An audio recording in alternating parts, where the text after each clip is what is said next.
भोगवती नाम की एक नगरी थी। उसमें राजा रूपसेन राज करता था। उसके पास चिंतामणि नाम का एक तोता था। एक दिन राजा ने उससे पूछा, हमारा ब्याह किसके साथ होगा?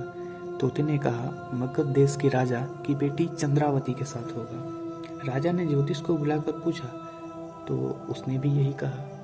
उधर मगध देश की राजकन्या के पास एक मैना थी जिसका नाम था मंदन मंजरी।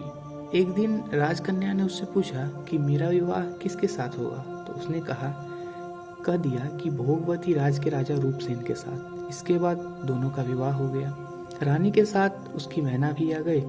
राजा रानी ने तोता मैने का ब्याह करके उसे पिंजरे में रख दिया। एक दिन की बात है, तोता मैना में बहस हो गई। मैंने ने कहा, आदमी बड़ा पापी, दगाबाज और अधर्मी होता है। तोते ने कहा, स्त्री झूठी, लालची और हत्यारी होती है। दोनों का झगड़ा बढ़ गया। तो राजा ने कहा, क्या बात है, तुम आपस में लड़ते क्यों हो? मैना ने कहा, महाराज, मर्द बड़े बुरे होते हैं। इसके बाद मैना ने एक कहानी सुनाई।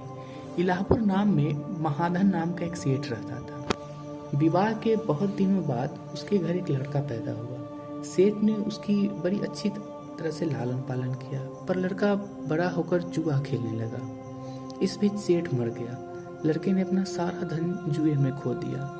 जब पास में कुछ नहीं बचा तो वह नगर छोड़कर चंद्रपुरी नाम के नगरी में जा पहुंचा। वहाँ हेमगुप्त नाम का साहूकार रहता था। उसके पास जाकर उसने अपने पिता का परिचय दिया और कहा कि मैं जहाज लेकर सौदागरी करने गया था। माल बेचा, धन कमाया, लेकिन लौटते समय समुद्र में ऐसा तूफान आया कि जहाज डूब गया और मैं जैसे तैसे बचकर आ गया। यह सेठ के एक लड़की थी, रत्नावती। सेठ को बड़ी खुशी हुई कि घर बैठे बैठे इतना अच्छा लड़का मिल गया। उसने उस लड़के को अपने घर में रख लिया। कुछ दिनों बाद अपनी लड़की से उसका विवाह कर दिया। दोनों वहीं रहने लगे। अंत में एक दिन वहां से विदा हुए। सेठ ने बहुत सा धन दिया और एक दासी को उनके साथ भेज दिया। रास्ते में एक जंगल पड़ता था। वहां आकर लड़के ने स्त्री से कहा, यहाँ बहुत डर है, तुम अपने गहने उतार कर मेरी कमर में बांध दो। लड़की ने ऐसा ही किया। इसके बाद लड़के ने कहारों को धन देकर डोले को वापस कर दिया और दासी को मारकर कुएं में डाल दिया। फिर स्त्री को भी कुएं में पटक कर आगे बढ़ गया। स्त्री रोने लगी। एक मुसाफिर उधर से जा रहा था। जंगल में रोने की आवाज सुनकर वो वहां गया। उसने स्त्री को कुएं से निकालकर उसके घर पहुंचा दिया। स्त्री ने घर जाकर माँ बाप को कह दिया कि रास्ते में चोरों ने हमारे गहने छीन लिए और दासी को मारकर मुझे कुएं में ढकेल कर भाग गए। बाप ने उससे ढाढ़स बंधाया और कहा कि तुम चिंता मत करो, तेरा स्वामी जीवित होगा और किसी दिन आएगा। उधर वह लड़का जेवर लेकर शहर पहुंचा तो उसे भी जुए की लत लगी थी। वह सारे गहने जुए में हार गया। उसकी बुरी हालत हुई तो फिर अपने ससुराल चला। वहां पहुंचते ही सबसे पहले उसकी स्त्री मिली। वह बड़ी खुश हुई। उसने पति से कहा, आप कोई चिंता न करें, मैंने वहां आकर दूसरी ही बात कही है। जो कहा था वह उसे बता दिया।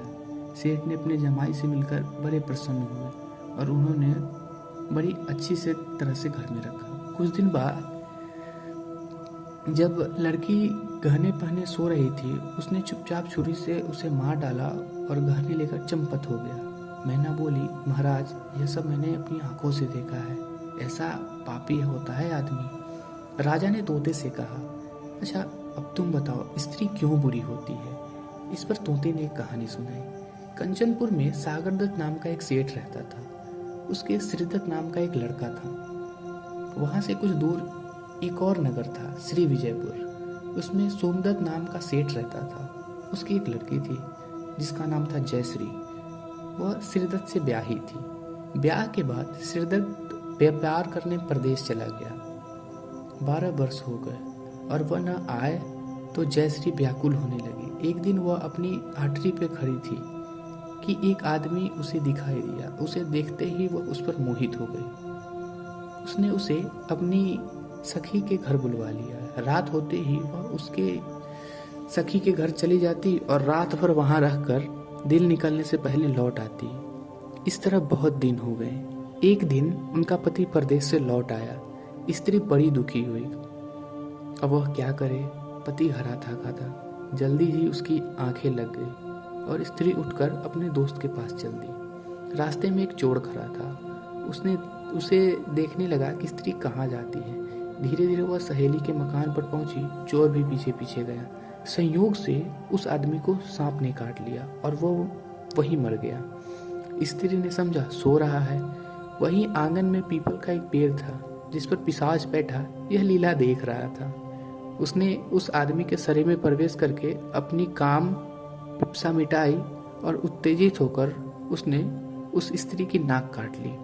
फिर उस आदमी की देह से निकलकर पेड़ पर जा बैठा। स्त्री रोती हुई अपनी सहेली के पास आई। सहेली ने कहा कि तुम अपने पति के पास जाओ और वहां बैठकर रोने लगो। कोई पूछे तो कह देना पति ने नाक काट ली है।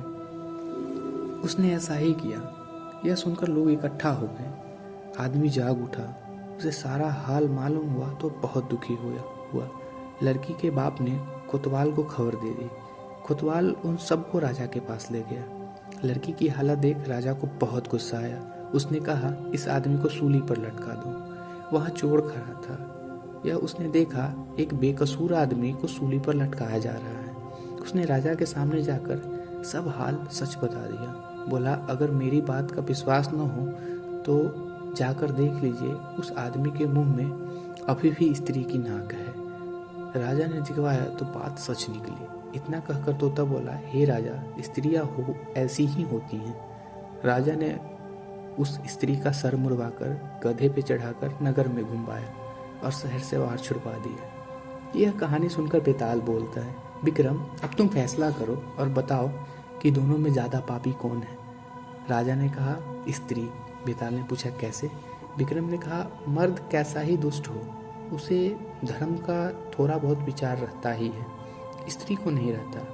अब चोर को ही देखो, वह इन दोनों से ज्यादा दुष्ट है। पर जब उसने एक बेकसूर आदमी को मरते देखा तो उससे रहा ही नहीं गया।